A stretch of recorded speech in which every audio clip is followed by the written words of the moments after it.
Para kang attack dog. Ganyang binanata ni dating Ilocos Sur Governor Chavit Singson ang mga birada sa kanya ni Palace Press Officer Undersecretary Claire Castro.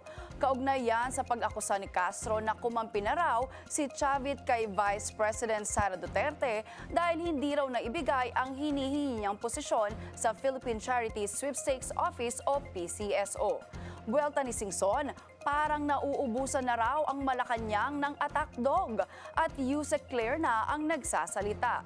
Giit niya wala siyang interes sa posisyon ng PCSO na si First Lady Liza Araneta Marcos naman daw ang unang nag-offer sa kanya.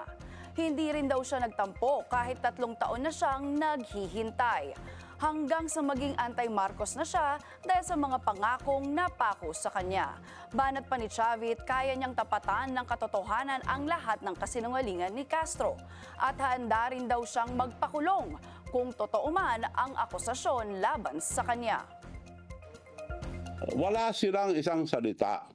Kaya ikaw, girl, dapat isa lang ang salita nyo, huwag kayo magsinungaling. Dahil lahat ng sinasabi mo, puro kasinungalingan na panira lang sa akin. Kaya para kang, kung umasta ka, para kang attack dog.